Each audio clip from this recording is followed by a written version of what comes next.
We know it's no easy task, and we intend, I'm sure both sides, on getting you home as quickly as possible once you have all of the information that you need, and not a moment before. We are here, and you had to leave your homes because of an onslaught of publicity that lasted for 3 years. In the middle of sound bites and sensational media coverage, Caylee Anthony stands trial for her life. Now, what I'd like to cover with you, I've organized my opening statement into several different ways. I'd like to cover with you what I'm going to go over first. First off, I'd like to tell you what happened.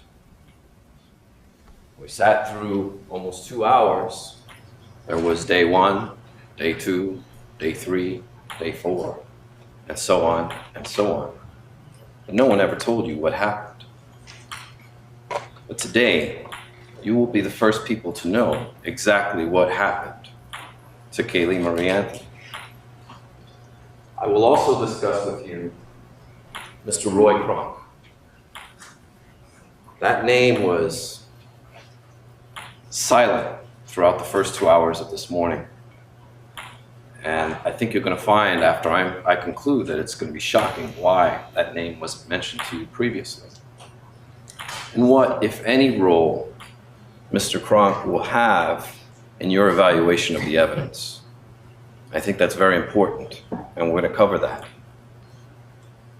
After that, I'd like to talk to you about the investigation.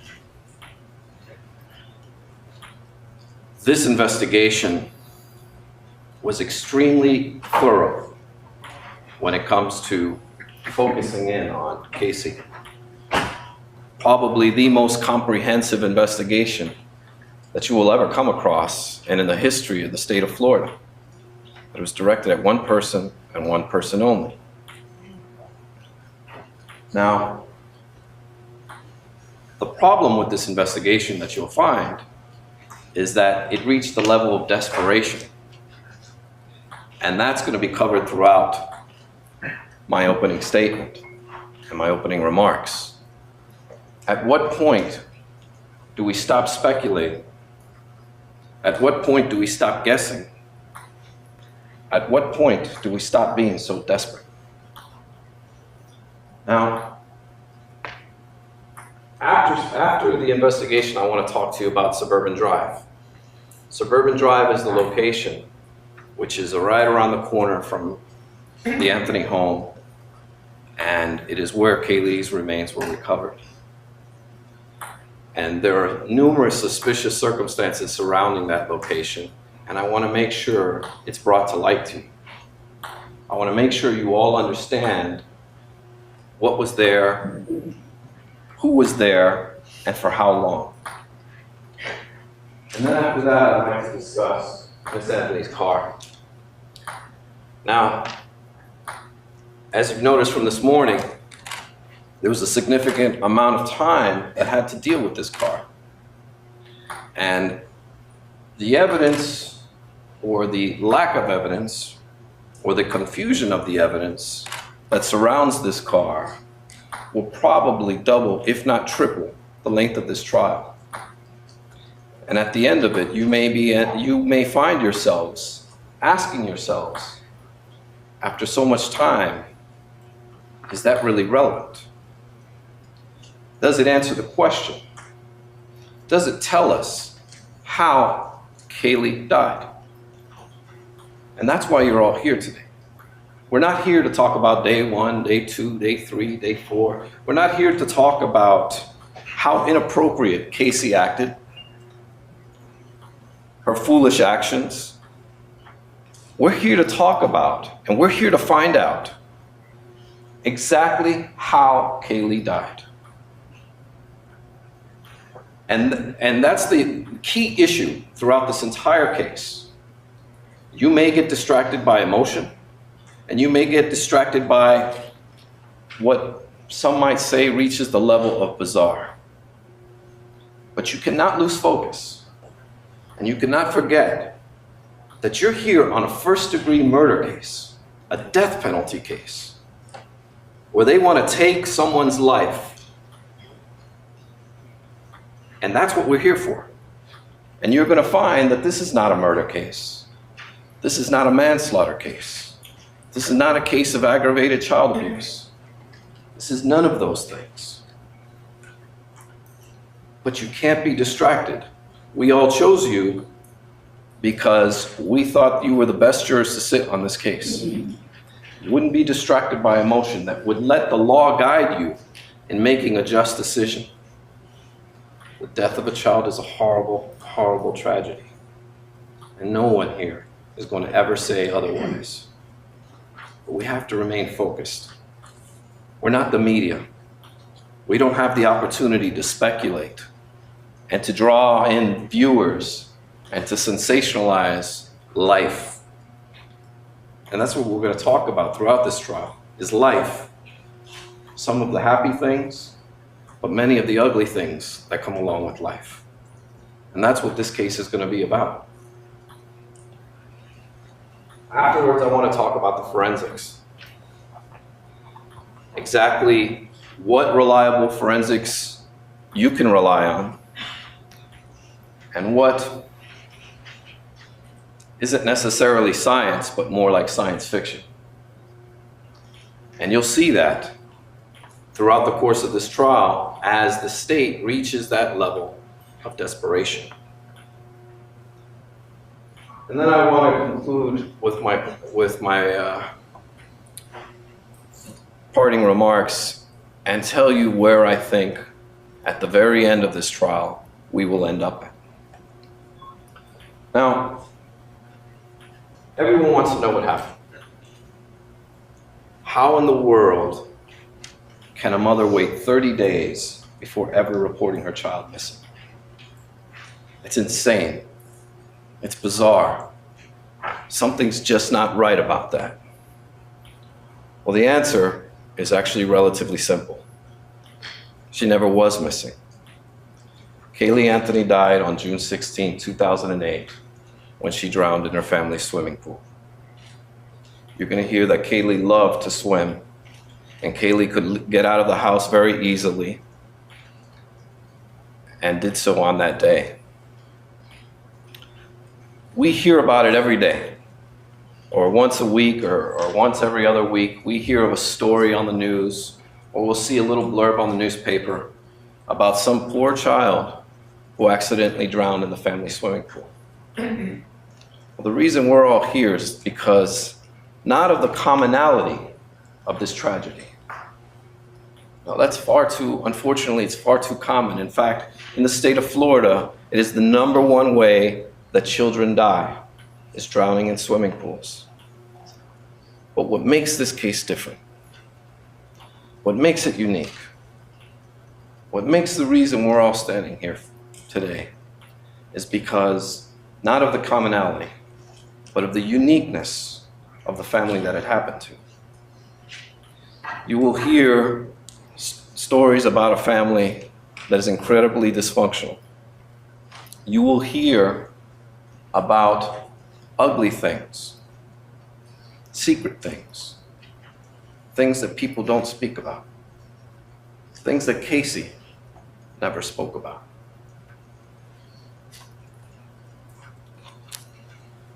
Come with me to 4937 Hope Spring Drive, or as you can see, it looks like the All-American home. In fact, you can drive by any home in the United States and never know what goes on behind closed doors. You never know what secrets lie within. You never know what's going on.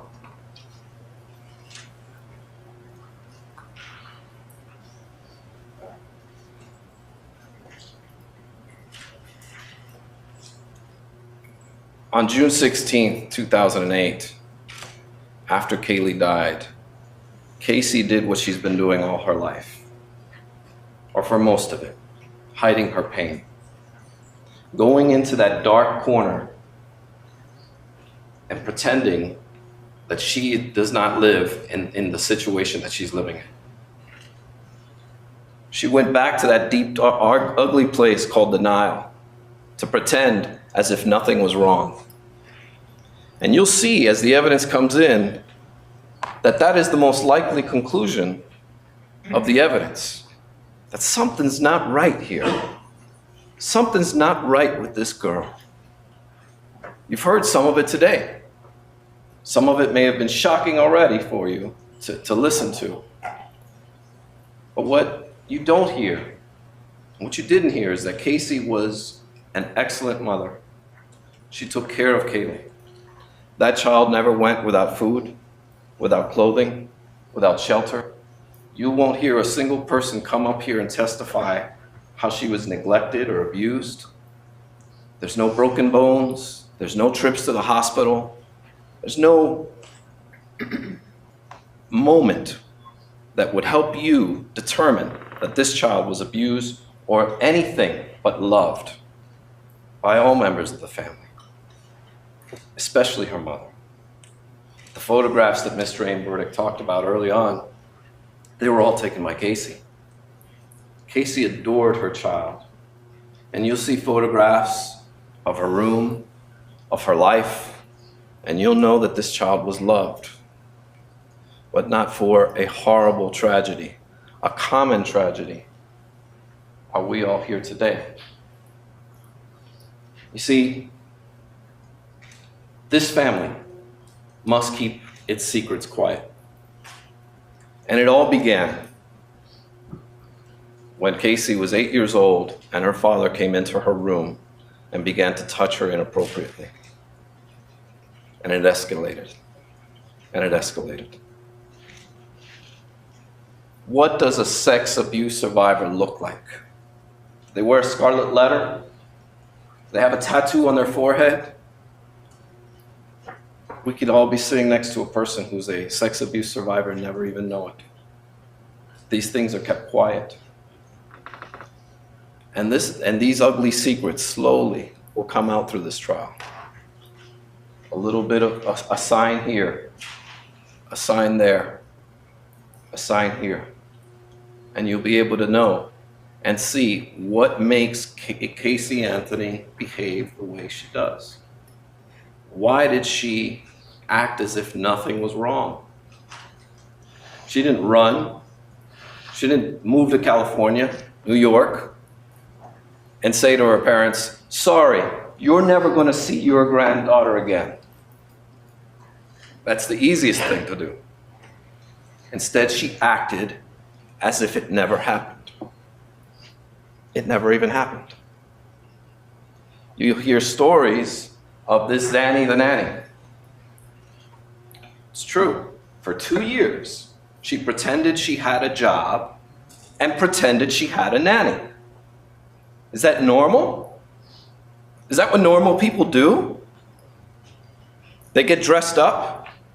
They pretend that they're going to work. They have fake emails from work. Well, there was a reason behind this. Something's not right here. And anything Casey could do to protect her child, she did, including living a lie, making up a nanny, making up a job.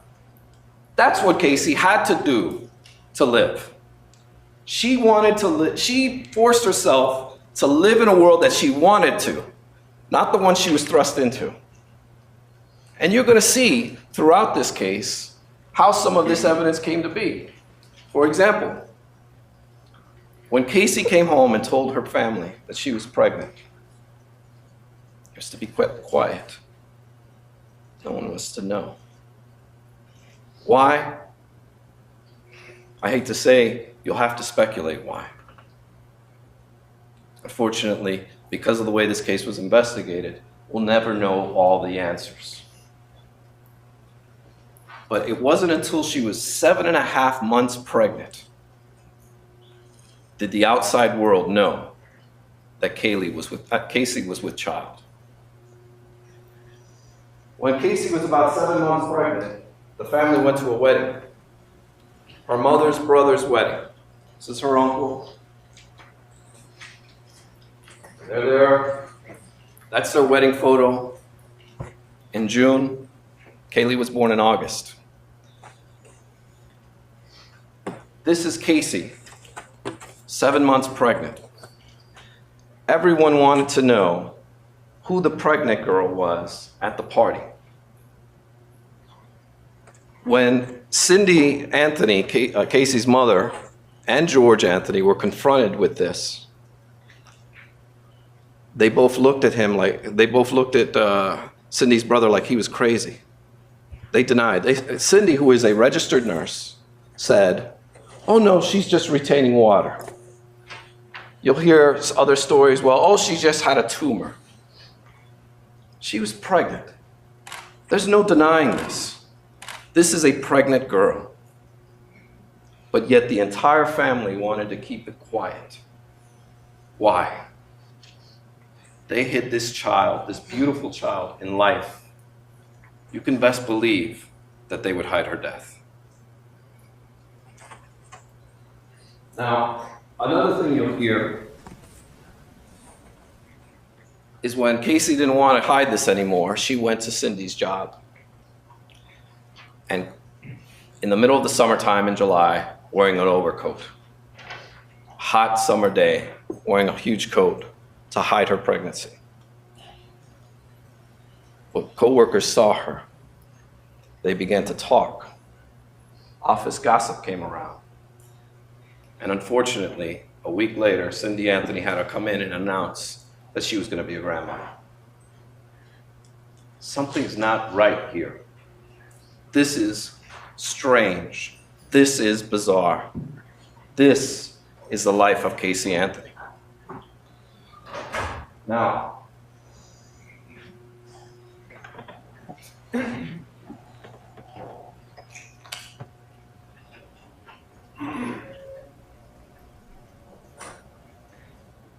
as this case was being investigated, this all came to light.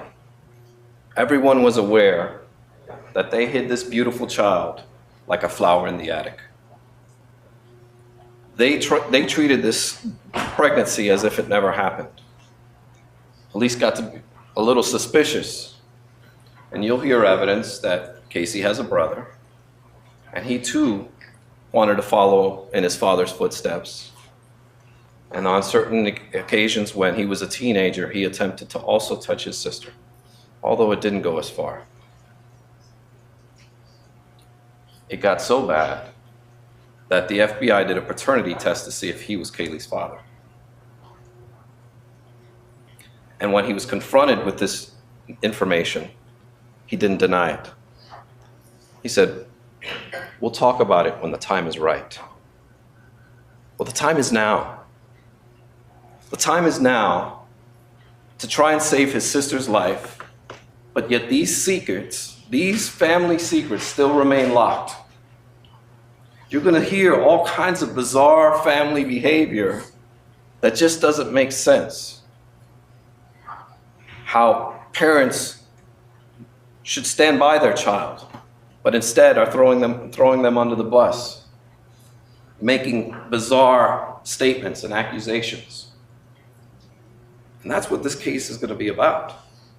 You're going to hear all kinds of interesting behavior from all parties, not just Casey.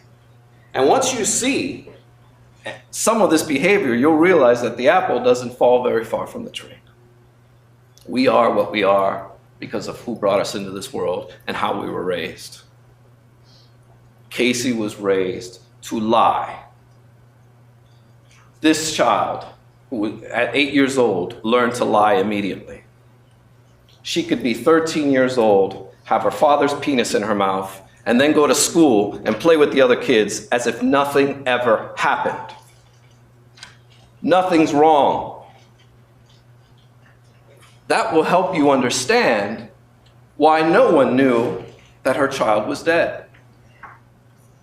That's the most important thing you must keep in the back of your mind, is that sex abuse does things to us. It changes you. Some people are fortunate to live with it. Others are not. And in this sad tragedy,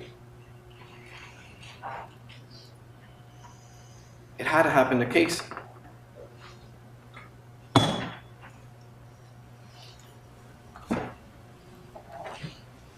On June 16th, 2008, Casey was home with Caylee, and so was her father. Early morning hours, the exact time is not known. It could have been early afternoon, early morning. Actually, it was the early morning hours. George Anthony approached Casey and started yelling at her. "Where's Caylee? Where's Caylee?" They began to search the house. They couldn't find her. They searched in the bedroom.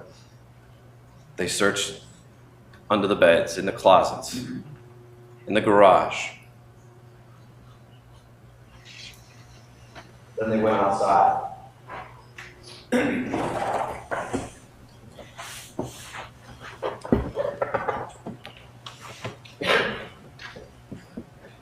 This is a mock-up of the Anthony home, where you'll see they both came outside. Casey came around to the left of the house. George went that way towards the pool. They have an above-ground pool with a ladder. And we'll talk about the pool and the ladder in just a moment. But what happened next is, as soon as Casey came around this corner and went back, she saw George Anthony holding Caylee in his arms. She immediately grabbed Caylee and began to cry and cry and cry. And shortly thereafter, George began to yell at her. "Look what you've done! Your mother will never forgive you, and you will go to jail for child neglect for the rest of your freaking life." She cried and asked for her father's help. And it was shortly thereafter that George did help. It's at this moment that Casey should have been stronger. Casey should have called 911. Casey should have done the right thing. And that's what she's guilty of. She's not guilty of murder. This is not a murder case. This is not a manslaughter case. This is a sad, tragic accident that snowballed out of control. Her death was covered up. Why did George do this? Why didn't he call 911? Again, if the investigation had gone in a different direction, maybe we'd have the answers to those questions, but unfortunately we don't. We've done our best, and we'll do our best to bring all the information to you, but that unfortunately will go unanswered. Here's some things you must know about the swimming pool.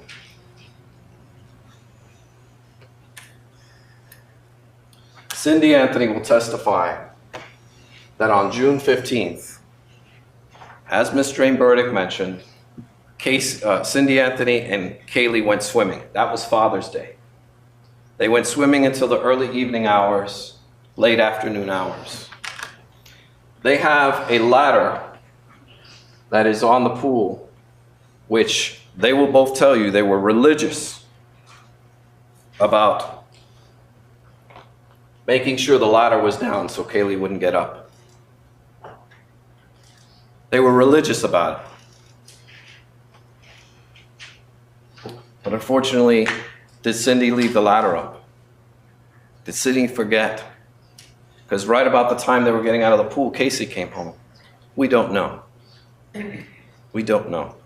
Is she holding guilt inside of her for leaving that ladder up? We don't know.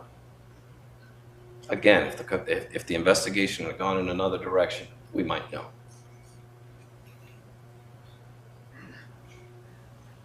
George Anthony will tell you that Caylee used to wake him up all the time in the morning and say, "Jojo, swim, Jojo, swim," and that she can get out of the house in a hurry through the sliding glass doors and get out immediately. And that's why they were so religious about the pool. Now, something extremely odd happens the day after Caylee drowned in the pool. And that is on the 17th, the day after, Cindy Anthony goes to work and tells two coworkers that someone is swimming in her pool. And they're like, Of course someone's swimming in your pool. That's what pools are for. Pools are for people to swim in. She says, no, you don't understand. Someone left the ladder up. We're very religious about that. And someone left the gate open. I don't understand. This is June 17th, the day after. This is information that law enforcement had and completely ignored because they had murder on their minds. This couldn't be an accident. That's not sexy enough. We've got some bizarre girl over here lying to us and telling us these outrageous stories, and the media loves it. They're eating it up. You'll find that professional police work took a back seat in this case. And they were more concerned about the public than they were in doing their jobs.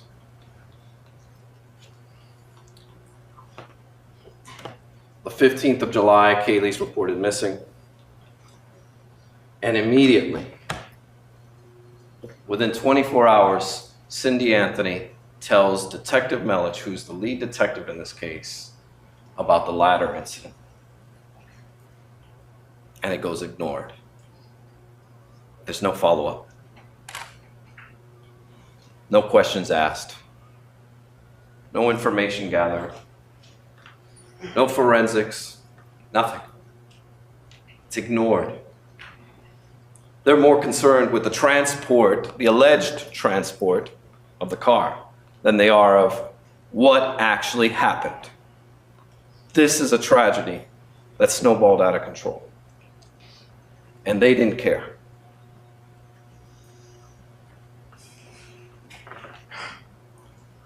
Now, what we do know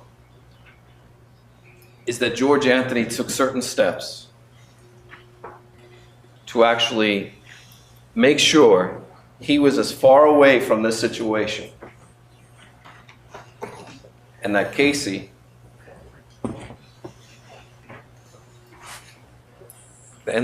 would end up taking the blame for this. Why? Well, if Casey comes forward and is lying her butt off, who's going to believe a liar? Especially if they cry sexual abuse. So you'll see evidence, conclusive evidence, that he took actual steps to throw his very own daughter under the bus just to protect himself. On June 20th, you heard Ms. Drain Burdick tell you about Casey running out of gas. Well, what she does do is she does what she always does, and that's go in the shed and take gas from the gas cans. Everybody knew she wasn't working. George Anthony knew she wasn't working, but it's all part of the lie. It's all part of the facade. Nobody cares. So what he does is on the 24th of June, 9 days after Caylee drowns, he reports gas cans missing. He calls the police. Now, this is an ex-detective. Who knows? When you report gas cans stolen, there's no detective that's going to come out and investigate the case because you've got some missing gas cans. You'll ask yourself when you hear this, who would report gas cans missing? Who? Well, the answer is George Anthony will. And the reason why will come to light 6 months later. Caylee's reported missing on the 15th. On the 17th, Detective Wells comes to the house and he asks to look around the backyard. He then searches the shed and asks George, can I take a look inside the shed? No problem. And he doesn't mention anything about this alleged gas can fight that Casey had with George Anthony, where he claims that she wouldn't let him near the trunk, and where, as Mr. Drain-Burdick said, here's your fucking gas cans. He doesn't say anything about that, but you will hear from the very first night George Anthony was telling anyone and everyone who would listen, that car smells like a dead body. something dead was in that car. But he only did it secretly, not around Casey, not around anyone. In fact, he took a special trip to the sheriff's office to make sure he could speak with detectives alone, away from his wife, away from his son, and also so Casey wouldn't hear it. She's already in jail. On the 30th, he tells the FBI about this fight. He doesn't tell Detective Wells on the 17th, or the 18th, the 19th, 20th, and so on. He waits for about 2 weeks before ever mentioning these gas cans and mentioning how they were stolen. And the police do what normal police do, and they say, oh, wait a minute. There might be some evidence on them gas cans. So they take the gas cans. And this is a photograph that they took on August 1st of 2008 when they confiscated these gas cans. If you notice the duct tape that's there, the unique brand of duct tape that Mr. Aimberdick mentioned is right on there. We've all seen duct tape, but it's very rare when you see duct tape with a logo on it. And this duct tape has a unique logo of the company right on it. And that's what makes it so distinguishable. And you will find that when Caylee's remains are found, there was duct tape with the remains. 3 pieces of duct tape with the same brand. And is it a coincidence that the only place in the house, not on the pipes, not in the garage, not on some other, on some kind of repairs that may have been done in the house, the only place in the entire house that this duct tape is on this gas can. Just a couple of inches, but it's on this gas can that was coincidentally reported missing. Is that a coincidence? Or something more, or is there more to the story here? Well, on August 1st, right around this weekend, August 1st, August 2nd, George Anthony is at a Publix passing out flyers of his missing granddaughter that he knows is dead. He's passing out flyers and asking for donations, but a news crew is filming him. In fact, 2 different news crews are there, and he interviews with them. And right behind the donation jar is a roll of duct tape. The duct tape, hidden right behind the donation jar. Mind you, this is first week of August. Casey has been in jail for 2 weeks. All you have to do is follow the duct tape, and it will point to you who put Caylee's remains where they ultimately ended up. Or maybe not. And that I'll get into in a moment. Mr. Aimberdick told you that the only one who had access to this duct tape was Caylee Anthony. Well, that's not true. That's not true at all. Picture tells 1,000 words. He was at that command center. He was home on the 16th.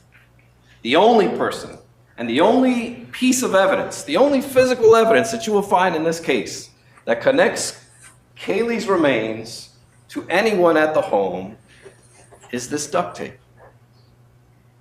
And that's why these gas cans become such a critical piece of information and such a critical piece of evidence. You cannot deny it. You can see it. You can feel it. You can touch it. This is evidence. And this tells you. Your Honor, I'm going to object to argument rather than open statement. Continue. Thank you. And this will lead you to the answers that you need.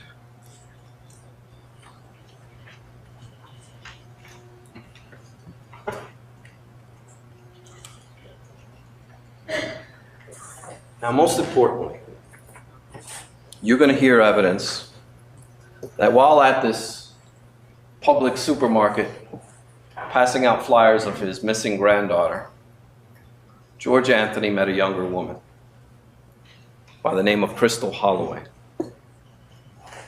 They became close. They started dating, or they had an affair, whatever you want to call it.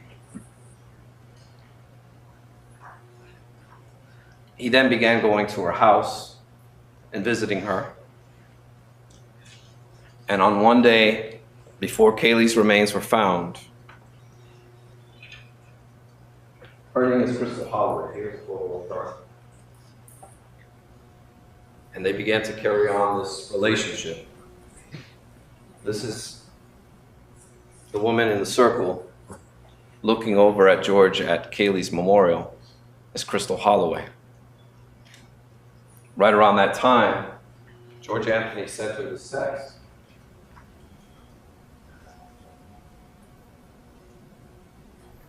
Well, he has denied and will deny on this stand that he ever had a relationship with her. But he couldn't get around the guard at the gate where she lives in, because that woman saw him coming and going many times at her home. And Crystal Holloway will tell you that one day they had a conversation, her and George Anthony, and George began to break down and cry. And she asked him, "What happened to Caylee?" And he said, "It was an accident that snowballed out of control."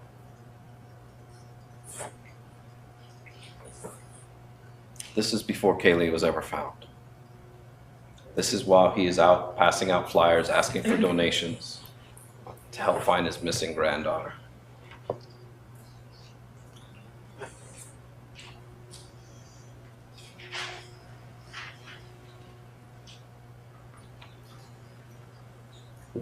George Anthony carried around this guilt for many, many months. It got to its breaking point on January 22nd of 2009, when he decided to try and take his own life. Fortunately, he was unsuccessful and the police found him. And we never got the answer in his suicide note. Again, a lot of insinuations, a lot of roundabout talk, but no direct answers. No concrete answers as to why he has all of this evidence, all of this information, and isn't telling anyone.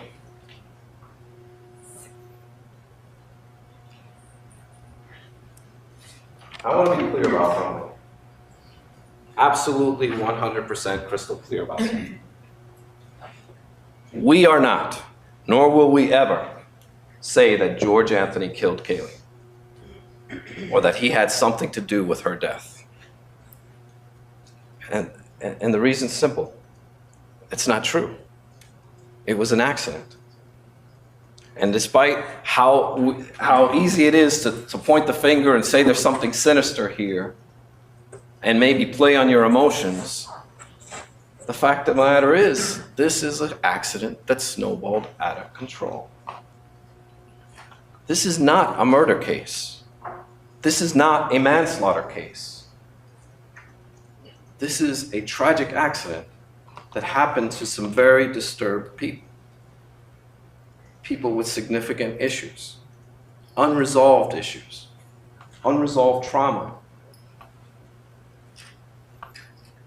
And while it's been fodder for the media, and these bizarre stories just go on and on and on, the fact of the matter is, it's an all too common tragedy, an unfortunate one.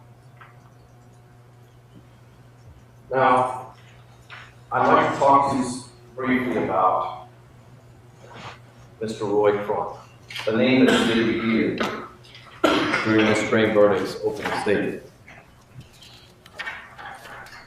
Mr. Kronk is the person who found Caylee's remains off of Suburban Drive.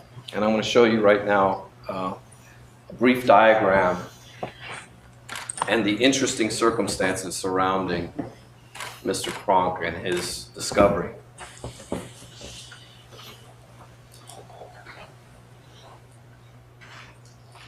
Now, before I start, I want to tell you that Mr. Kronk, and again, we are not saying Mr. Kronk had anything to do with Caylee's death, but Mr. Kronk is a morally bankrupt individual who actually took Caylee's body and hid her. And anything that you derive from the scene off the suburban drive is completely unreliable because of the actions of Mr. Kronk.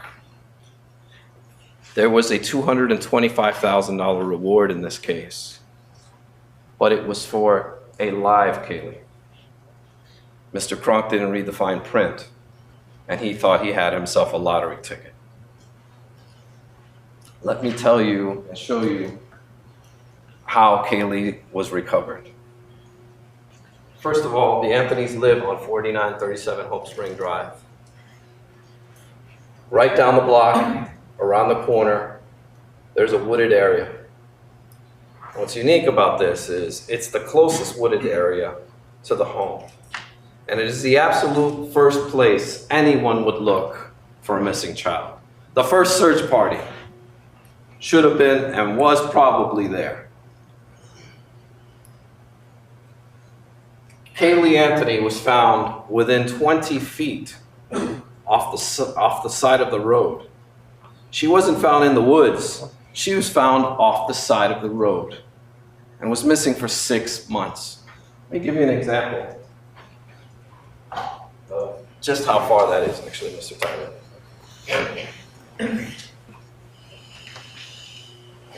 Actually, this one. Now you're 4 feet away from the actual wall.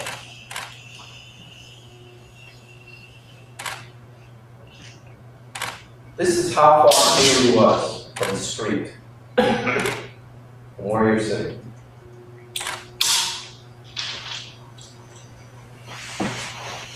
And if you take into consideration that there's grass that's about 5 feet, this is how far, if you were mowing the lawn, walking by on your way to school, or walking your child to school, walking your dog, this is how far away you would be.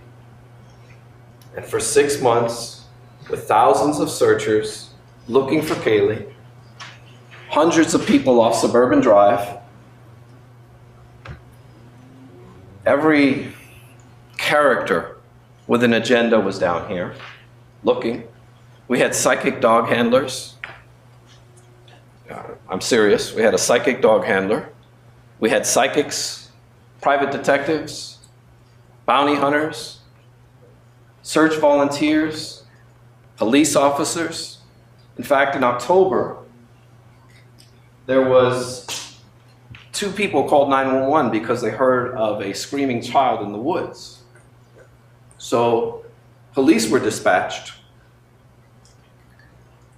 helicopters were deployed, and they searched this entire perimeter area and didn't find anything. In September, they also searched this area. Volunteer searchers searched that area with a group called Texas EcuSearch. Then in the first week of November, again, they searched this area. Well, police also searched that area, but there are no reports of it. The only reports of searches that we could find were from the Orlando Police Department, not the Orange County Sheriff's Office. But yet, on December 11th, when Caylee was found, the sheriff came out and announced that they were all over that area, and it was probably underwater. So the state of Florida does the smart thing and gets a hydrologist from the University of Florida to come out and conduct a study to be able to show to you how much underwater this area was. Well, it turns out that that place was only underwater for 10 days. The rest of the 6 months, it was completely dry. Well, not completely dry, but it was dry. Now let me tell you about Mr. Kronk and his activities. On August 11th, Mr. Kronk is a meter reader, and he stopped off the Suburban Drive right around here with two of his coworkers. And right down the block, everyone was talking about the media frenzy over here. Now, this is August 11th. Caylee's been reported missing for several weeks now. And there are about 5 or 6 news trucks parked outside of the Anthony home, and everyone's heard about this case, especially here in Orlando. One of Kronk's coworkers says to him, you know, this would be a good place to dump a body. They should search here. Mr. Kronk says, yeah, you're right. He then goes into the woods to urinate. And while he's urinating, he tells his friends, hey, I think I see a skull over here. And they start, oh, you're crazy. They start walking towards him and they see a dead snake. And they get so distracted by the snake that they forget about the skull. Mr. Kronk will later be asked, how sure were you that you saw a skull? He'll say 99.9999%. I was certain on August 11th, I saw a skull. Well, he doesn't tell his friends, forget the snake, come look at this skull. He doesn't come down here and get a news van and say, I found Caylee. Does nothing. Goes back to work. Doesn't mention it again to any of his coworkers.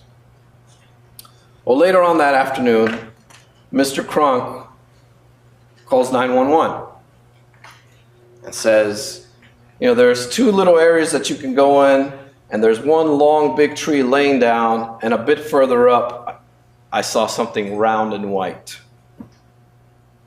Not saying it's Caylee or anything like that, but you may want to check it out. Okay. Officers respond, but they drive by, they don't see anything. August 12th, he calls again. And he talks about a suspicious gray bag, vinyl-like bag. Even the material, vinyl. And he describes an area where someone ran across with a mower, but the weeds are still high, and a fallen tree that looks like someone tried to cut it with a white board. Someone tried to cut it, and there was a white board hanging across. A lot of details he's giving. Well, the police come out again, they drive by, they don't see anything. The next day, they tell him, why don't you come out tomorrow after work and you show us where exactly this happened. Well, he comes out and he meets a deputy. And the deputy's there to investigate a suspicious bag of bones. For some reason, it's not a skull anymore. It's a bag. The skull found its way into the bag. Deputy Kane arrives, and I'm going to go into a little bit more detail about what Deputy Kane said, but he doesn't find anything. Doesn't find the bag of bones. Doesn't find anything. September goes by. October goes by. November goes by. Mr. Kronk has the route of the Anthony home again. About a week later, he calls his son up. He has an estranged son that's in the Coast Guard. And his son will come here and testify and tell you, my dad called me and told me I found Caylee's remains. Watch for me on TV because I want to be rich and famous. This is almost a month before he finds Caylee's remains. December 10th, Mr. Kronk, his car breaks down and he has a bill of $1,084. This is significant because he's broke. It's time to cash in his lottery ticket. December 11th, the very next day, he has the route again. As luck would have it, he has to urinate and goes into the same wooded area and finds Caylee's remains.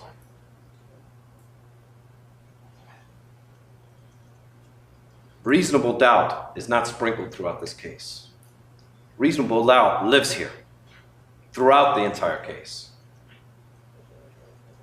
You will not be able to trust a thing having to do with Mr. Kronk because he had control of Caylee's remains for obviously several months.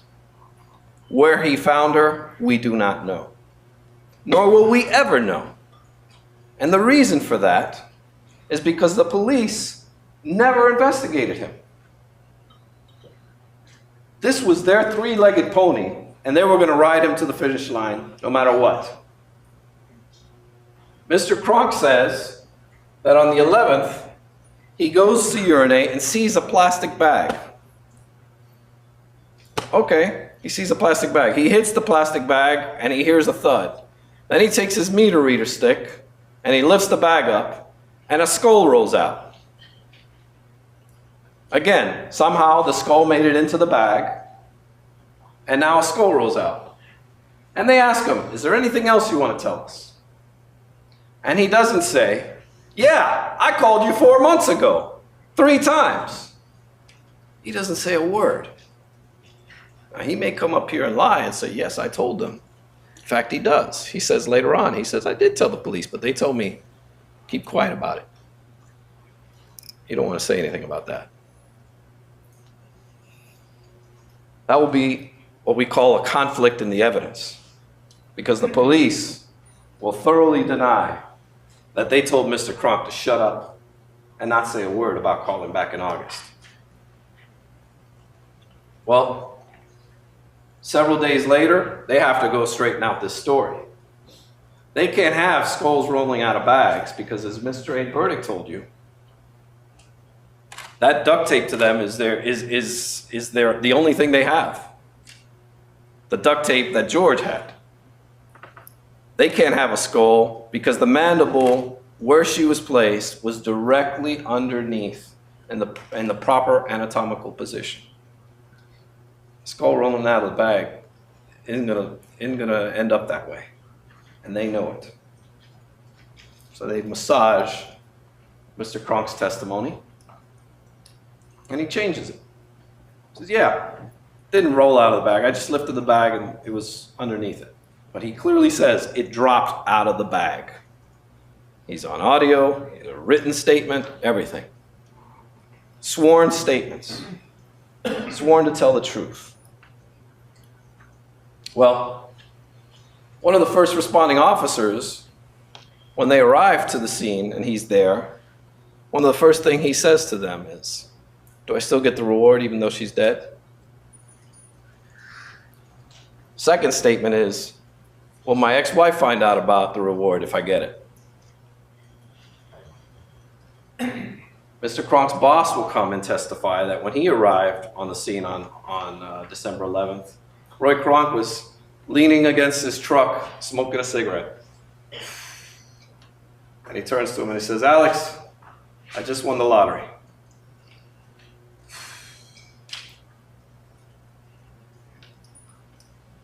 The police want Mr. Kronk to stay quiet.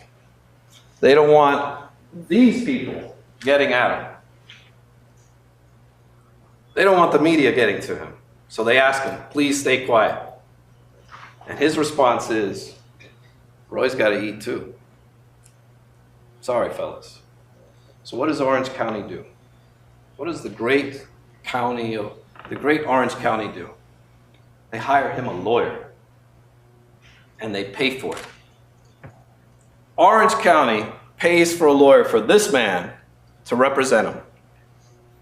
And then he becomes his media agent. And the very first interview that Mr. Kronk gives is to Good Morning America, where he licenses them a photograph of a snake. Can I have that slide, please? In exchange for this snake photograph, $15,000 and an exclusive interview with Mr. Roy Kronk, the man who found Caylee's remains. Well, he gets his reward. He gets his interview. He becomes famous. But there's one thing's for certain. You can't ignore any of this. At all. In fact, one of the call from August 12th ended up landing on a detective's desk sometime around late August. And it ended up in front of a detective named Gerald White. And Gerald White will come in and tell you that once he got the tip, he went to the lead detective, Yuri Melich, and he asked him about this tip. Detective Melich looked at it and said, that area's been searched already. But yet we don't have any records of any police searches. But you're going to hear numerous people saying the police searched there. You're going to hear witnesses come and testify that they were trespassed, told to get out of that area because that area had been searched many times. Where was she? What did Kronk do with her? Why did he place her there that way? And can you trust anything this man has to say? And I would tell you, you can't. You will clearly see that you can't. The bright lights and the spotlight and the promise of fame and fortune took this man to take away all of the answers that you seek throughout this case. We would love to have more than just a photograph of the duct tape with George at Publix. We'd love to be able to tell you more and show you more, but we can't.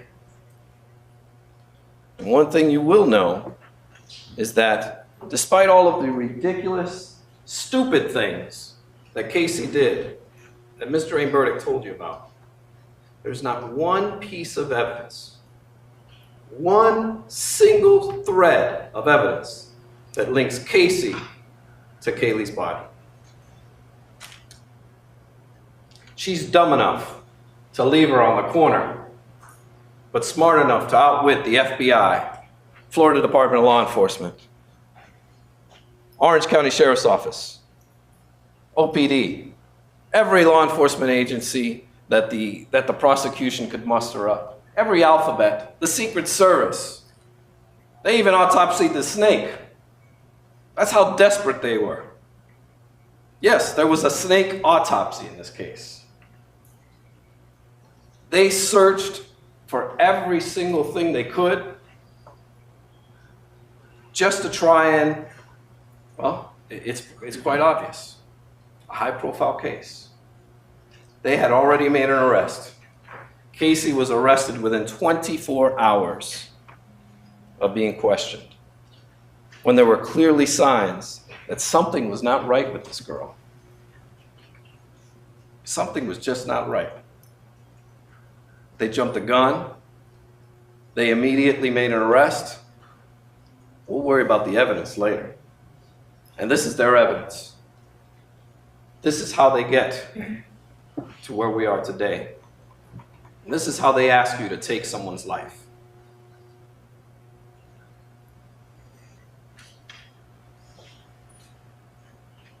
As I mentioned, they don't even investigate Roy Kronk. They took everyone's phone records in this case, and they never asked for Mr. Kronk's phone records. We filed a motion to try and get him, and he objected. He didn't want anyone looking at his phone records or his cell tower information to determine where he was during these months. And the police didn't want to go looking for it either. They weren't about to do that. They didn't confiscate his computer. We took his deposition. We asked him, can you turn over your computer to the police? We'll think about it. They did nothing to investigate this man. We found his son. We did. We went searching for him. And we found his son, who told us, my dad called me. They didn't go finding his son. My dad told me, watch, I'm going to be rich and famous. They didn't want looking, and you're going to notice that throughout this case. There's certain questions they don't want answered. And they're not going to go looking for them. But they'll line up to sit here and tell you about Caylee Anthony and her bad behavior, her inappropriateness. She's not acting right. And that's what this case is about. She didn't act right. They don't ask why she didn't act right. Only that day 1, you heard it, day 2, day 3, day 4. It takes an elegant prosecutor to come up and do these things and get you emotionally riled up. But there's still no answers. The swimming pool incidents, the witnesses, the independent witnesses that will come and tell you about this, there's no getting around them. No getting around them. These are people with no axe to grind.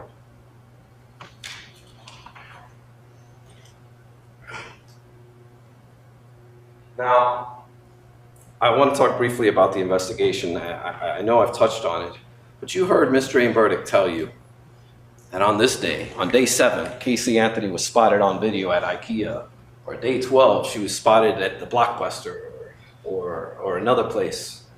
Day 13, she's at Applebee's. Well, they sure did. They sure did do a thorough investigation on her. But yet they still can't come up with the evidence.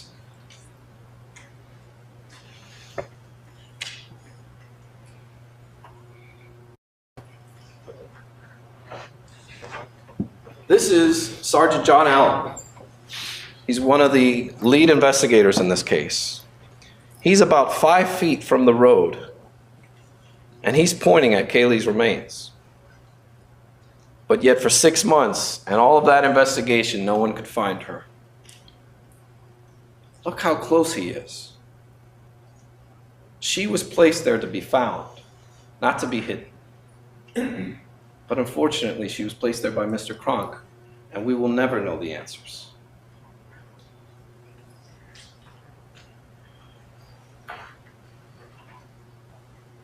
Now I'd like to talk about the car. Actually, before I go into the car, I want to finish up on Suburban Drive for a moment. There are 2 videos that you will see. There are plenty of witnesses who will come up and take the stand and talk to you about Suburban Drive and whether it was dry or whether it was not. And okay, maybe you can rely on them. Unfortunately, it wasn't until the defense raised the issue that she was placed thereafter that law enforcement wanted to shut that down. And that was in 2009. A year after is when they started going to these volunteers and asking them. That place was underwater, right? That place was underwater, right? And of course, all of these, everybody who's all riled up about this case and can't stand the inappropriate girl, all tell the police the same thing. Yeah, it was underwater. Yeah, it was underwater. But there are 2 videos that you will see. One from a woman named Gail St. John, the psychic dog handler that I told you about. Right around in early August, she has a video where she drives by the Anthony home and you see all of the media trucks and drives down towards and around the house, around the Suburban Drive, and says, "I'm having a feeling." They get out, and she has her dogs walk, and you'll see the woman walking about 30 feet. It's dry, but it's right around the area where Caylee was found. And most interestingly, you'll hear about 2 private investigators who 1 month prior to Caylee being found were out searching right at the area where Caylee was found. What's interesting is these 2 private detectives were working for George and Cindy Anthony at the time. This may be a coincidence. Maybe. One of the private investigators, his name is Casey. He worked for the defense briefly, early on in the case, and then he went off to work for the Anthonys. Casey will tell you that he was on the phone with a psychic. Actually, first he tells everyone that he was investigating a tip, that when Casey was a young girl, she would hang out in the woods. And that he was out there investigating. Well, the police say, well, wait a minute. Casey's not a young girl anymore. She's 22 years old. Why would you look to see if that's a teenage hangout? And then he changes the story and says, well, I was following up on a psychic tip. Well, it turns out this psychic was introduced to Dominic Casey by Cindy Anthony. It could be a coincidence. But on December 20th, when the sheriff's office decides to issue a search warrant of the Anthony home, one of the first words out of Cindy Anthony's mouth is, I had people search that area and the body wasn't there.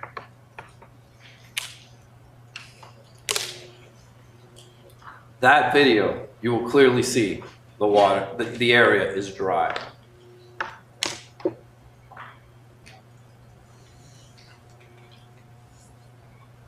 Now I want to talk about the car. As I mentioned to you, actually, if you need a break, we can take a break. Your Honor? Can't see you. I can keep going. Members of the jury, you need your break now? Okay, you can continue. Go with it. All right. The car. As I told you, this car will be the subject of much debate. And you will hear evidence in this case that has never been admitted in a court of law throughout the United States.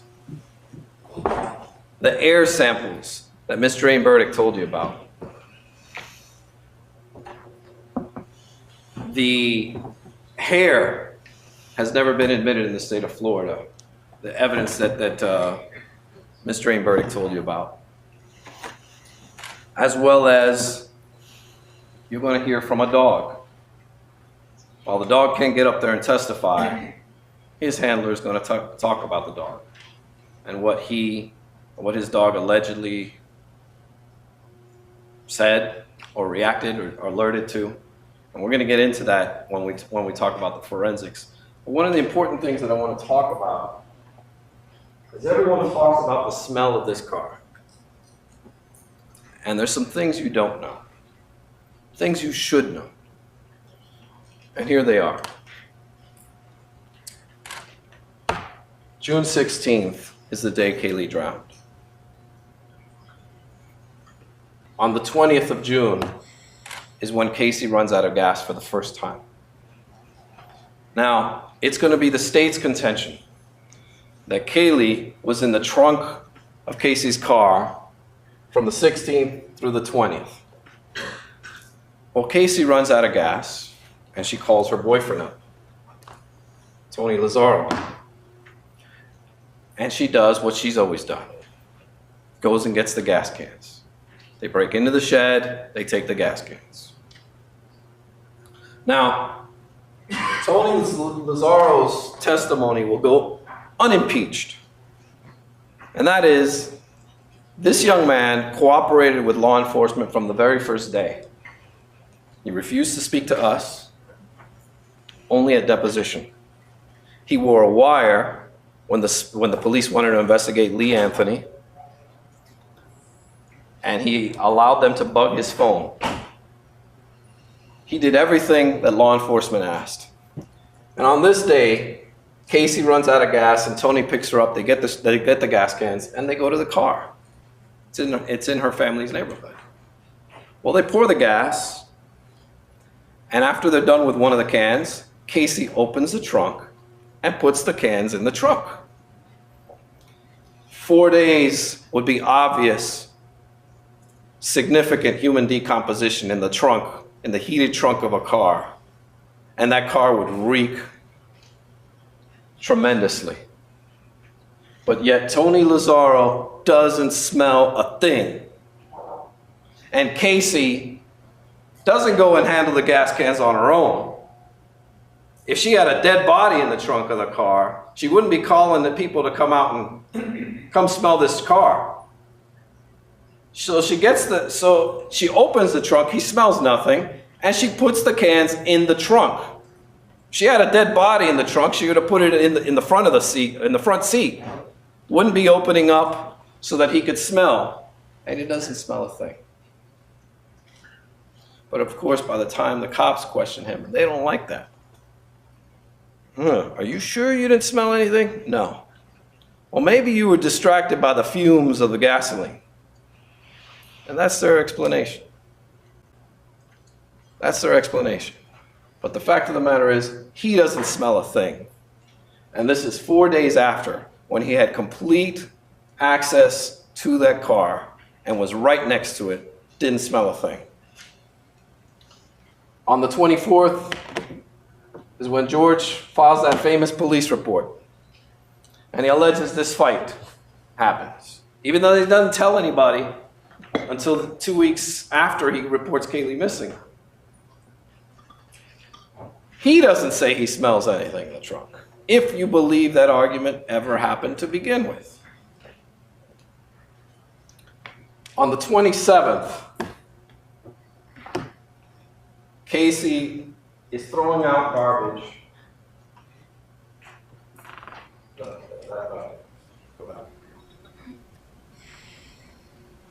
This is a picture of Tony Lazzaro's apartment complex. If you can see in the very front of it, there's a dumpster. People who live at this apartment complex must carry their trash to the front of the complex. Casey was staying there, she threw out the garbage. She threw the garbage in the trunk of her car. And like many of us forget sandwiches and leftovers and doggy bags, she forgot to throw out the trash. This is the same day she actually runs out of gas. That's where the smell comes from.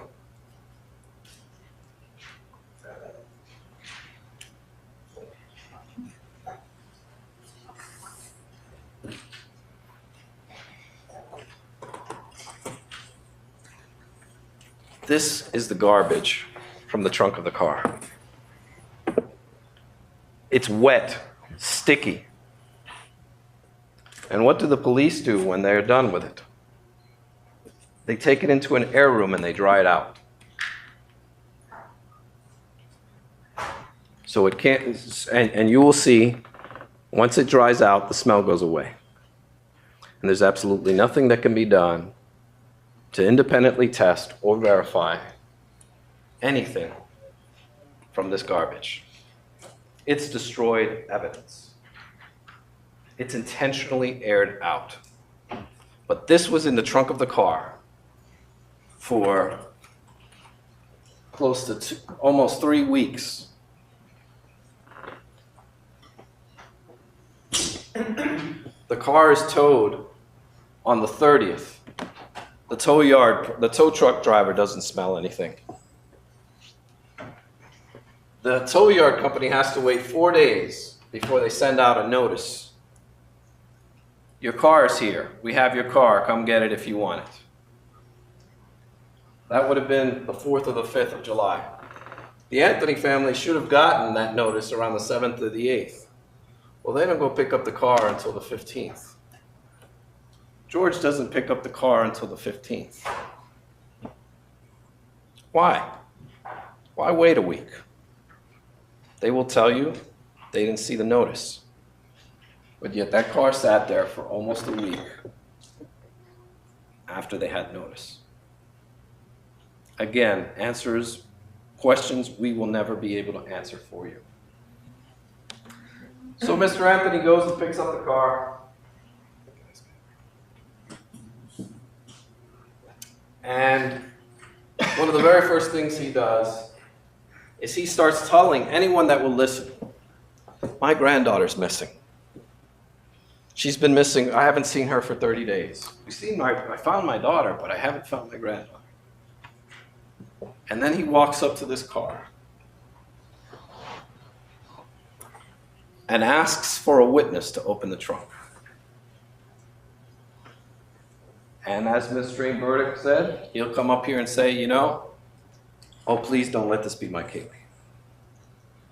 And he will say, like he told detectives on numerous occasions, that he smelled a dead body in the trunk of that car.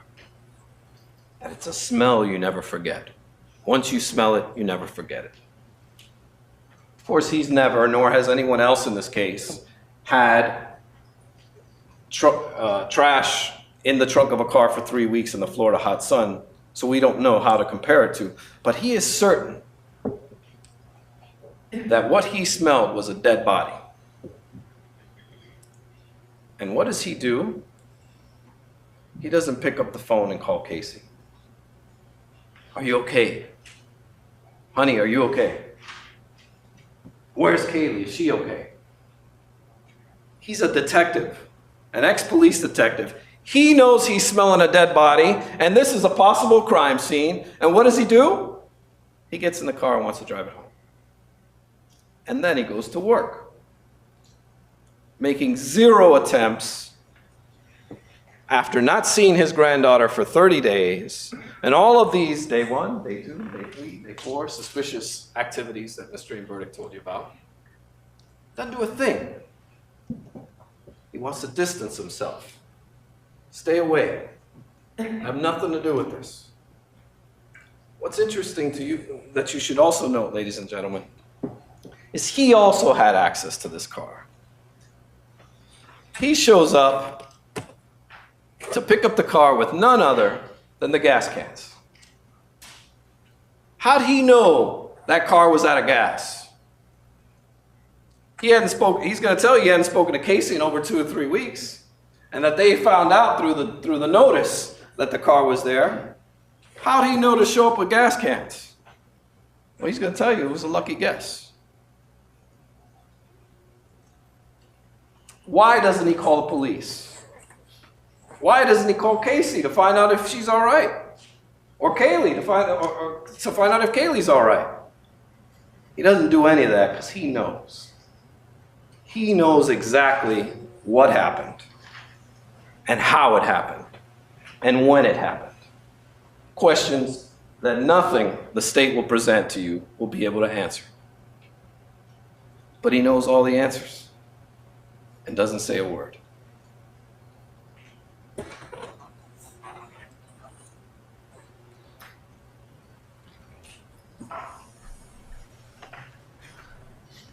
Now, one of the interesting things that will happen is you'll hear that Cindy went to work too. Cindy did call Casey, did send her a text, major problems, and we don't know when Cindy Anthony found out what happened, or if she does to today.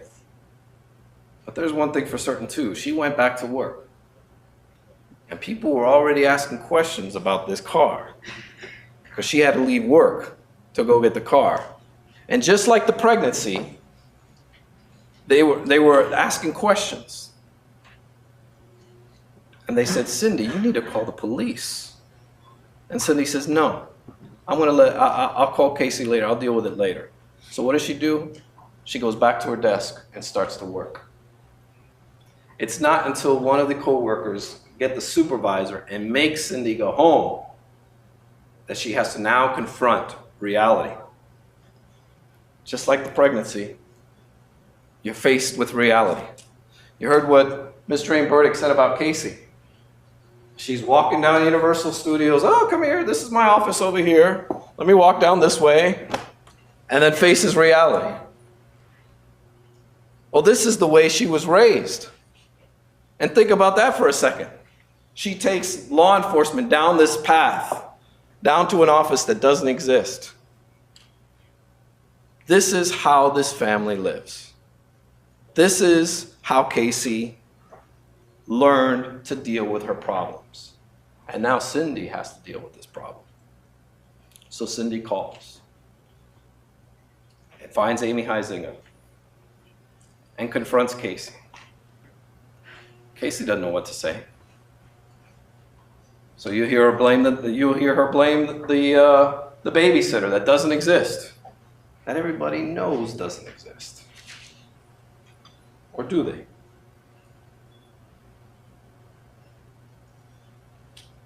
One of the most important and telling things that you're going to hear when you hear these 911 tapes is not what you hear, it's what you don't hear.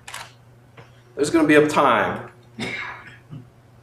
where Cindy, who is hysterical on that 911 tape, she will turn and say, "George, Casey says Zanny took the baby a month ago." And you hear dead silence. I want you to listen to that. When you hear that 911 tape and you hear Cindy Anthony hysterical, and when she turns to George and says,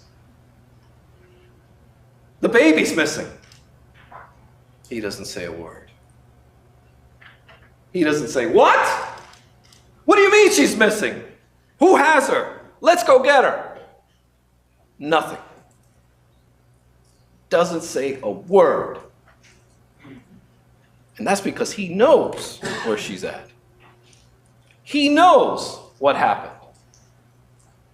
This is no surprise, but he will distance himself from it. And in fact, in one sworn statement, he says he wasn't even there when Cindy called 911.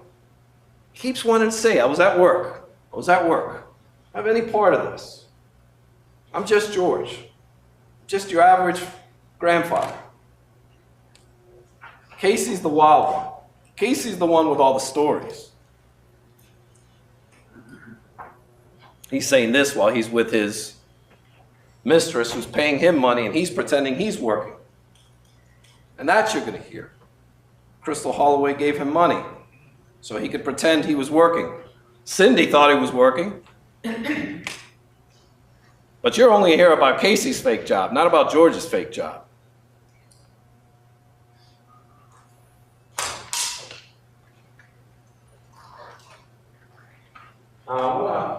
You can get the dry erase. I want to touch briefly, and I'm just about to wrap it up, on some of the forensics that you'll hear throughout this case.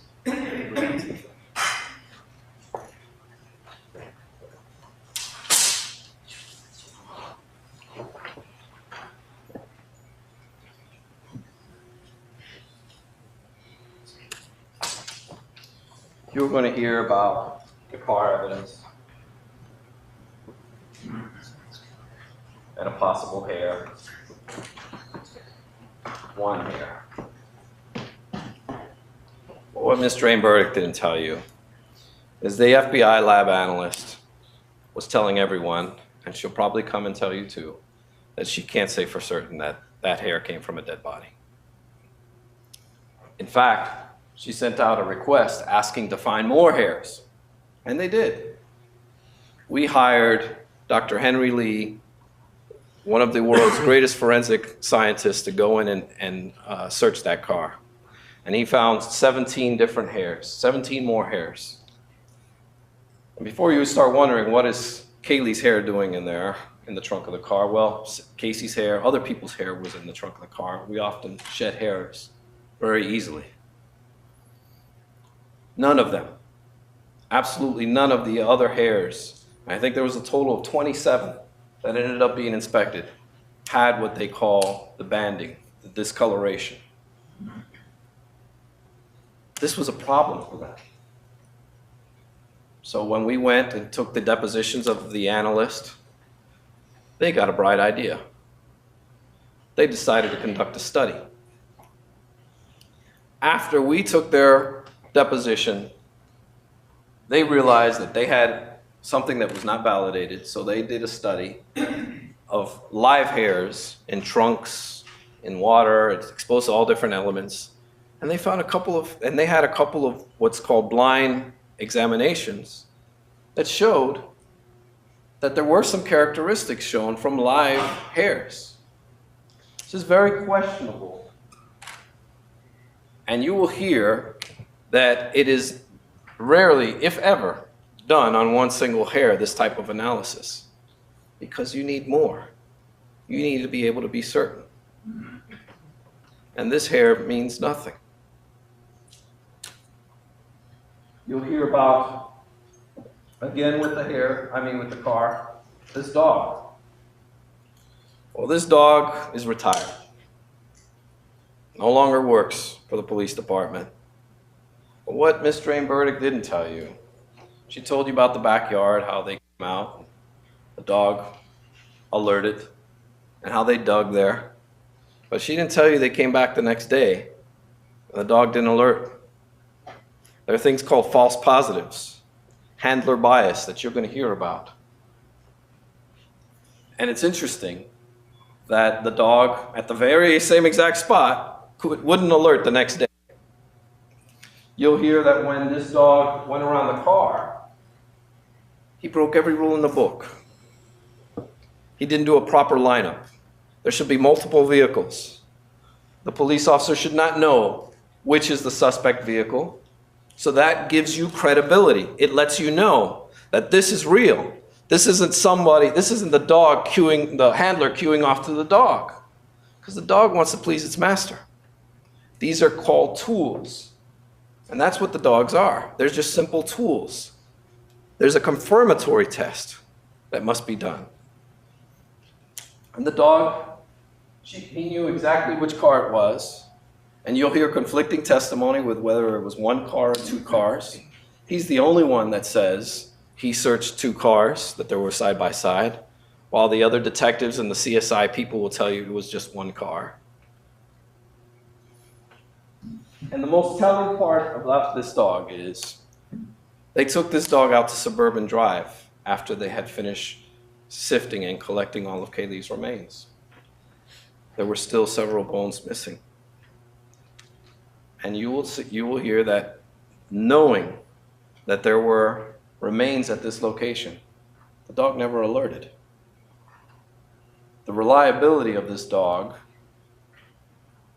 is questionable. I'd like to question the dog, but I can't. I'd like for you to hear it straight from the dog's mouth, but that's not possible. None of that's going to be possible. And the reason is that a dog should not be testifying in a trial. And let's not test it out in a death penalty trial either. This air sample, as Ms. Greenberg told you about Dr. Arpad Voss, a very interesting man. Again, throughout the United States, this evidence has never been admitted in a court of law. And this is an experiment that he conducted, nothing more. An experiment in which you will see flaw after flaw after flaw. It's never been validated. It's never been independently tested.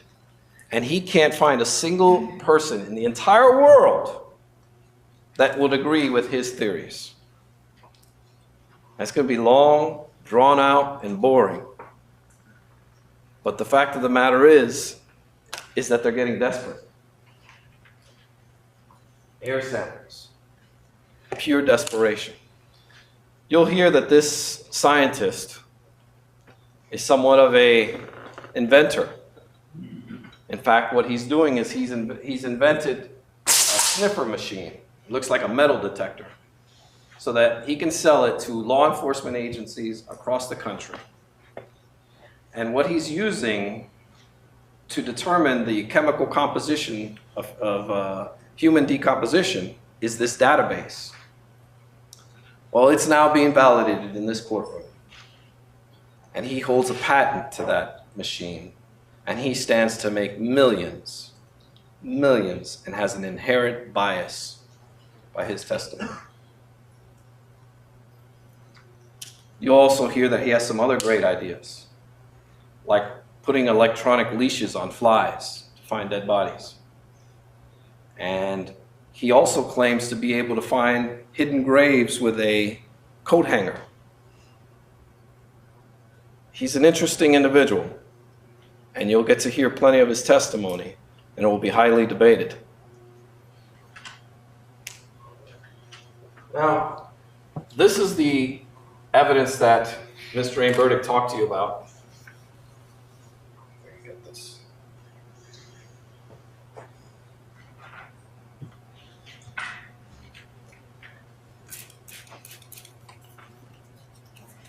But I'm going to tell you some of the things she forgot to tell you about.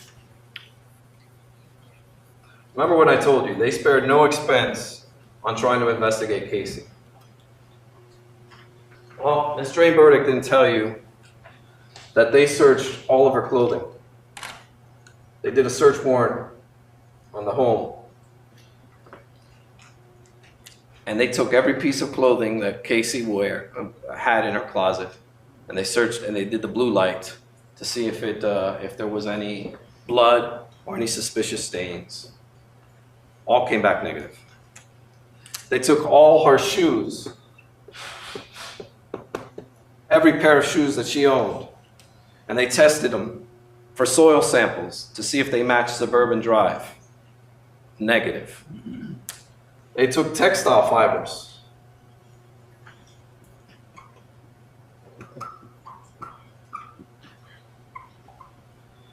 Sorry if you can't. I know my handwriting's getting pretty bad there. They took textile fibers that they found off Suburban Drive. They compared it to her car and to their home. No match. They checked the duct tape.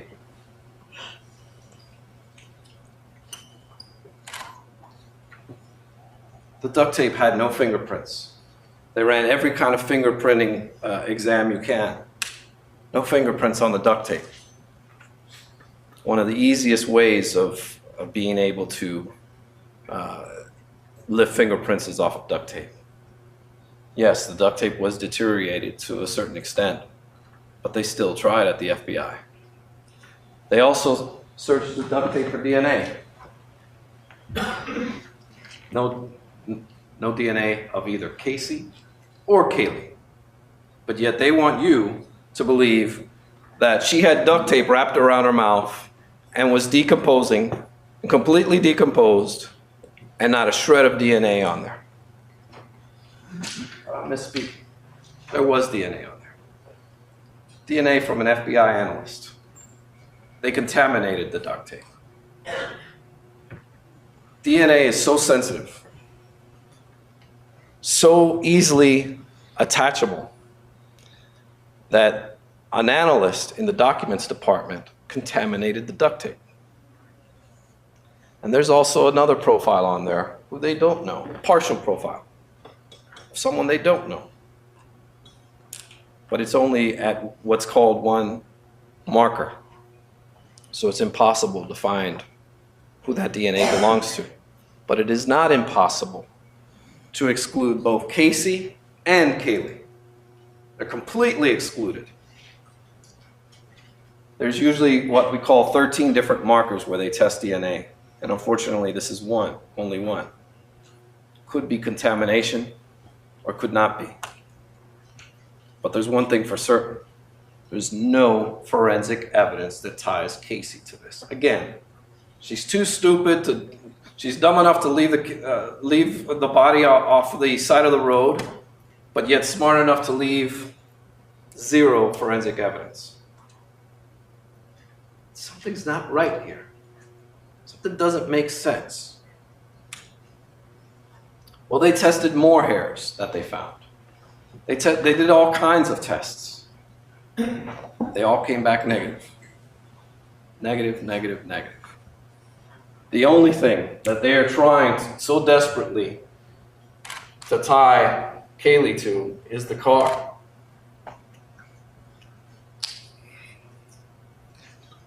But one, if we get back to its basics, if we get back to the very basics here, and that is, how did Caylee die?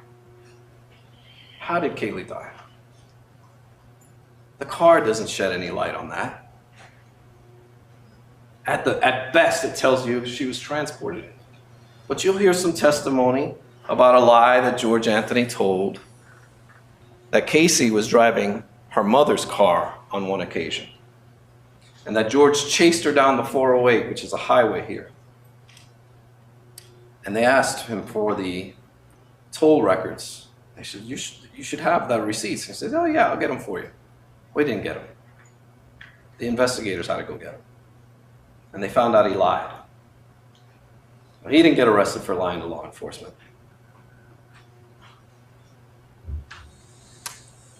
At the end of this case,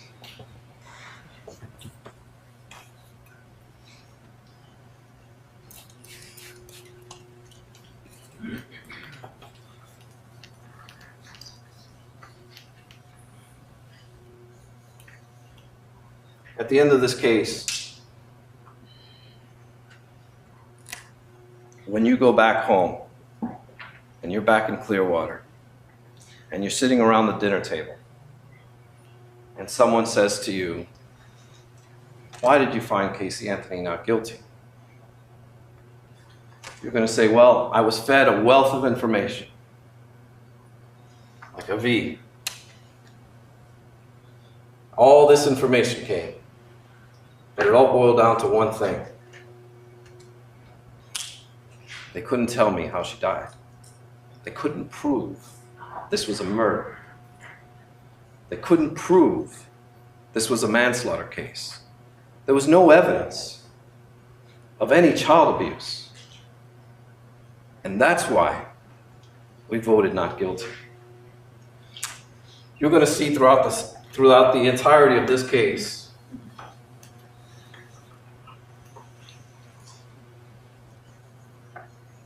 I'm getting desperate here with this marker, that,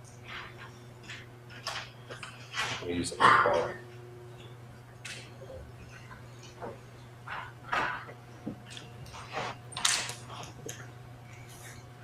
I'll do it down here, it's probably better.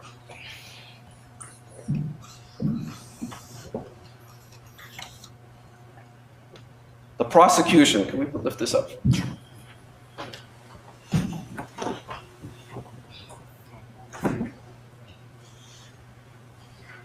The prosecution in a murder case is supposed to prove their case beyond and to the exclusion of every reasonable doubt. Not a forced doubt or speculative one, every reasonable doubt. They've got to present to you a case A to Z to prove their case. Well, if the A is George Anthony and saying that he was the last person that saw Caylee, you really can't trust that now, can you? In fact, if you remember the indictment, it says from June 15th, not the 16th. Makes you wonder if they even believe him. If you can't trust George Anthony, and they don't know how she died, because the medical examiner will testify that her death was a homicide, but by undetermined means. They don't know how she died, but they're going to tell you it's a murder, or at the hands of another. So if you don't have this, you don't have A, and Mr. Kronk represents Z, you don't even have that. We'll never be able to answer all those questions, and partially because it was never looked into. But the fact remains, this is not a murder case, and this is certainly not a manslaughter case, and there's definitely no evidence of any child abuse. When you've heard all the evidence, we're going to ask you to render a verdict of not guilty. All this aside, as important as some people think this case is, it's not nowhere near as important as it is to Casey. They didn't know her. They didn't love her the way Casey did. They didn't breastfeed Caylee every 2 hours when she was born. They didn't wake up every 3 hours to feed her. They weren't there when she first walked. They weren't there to take care of her. Casey was. And you can never bring Caylee back for Casey. But you can help end this nightmare by sending her home. I'll ask you all, individually and collectively, to render a verdict of not guilty. Thank you.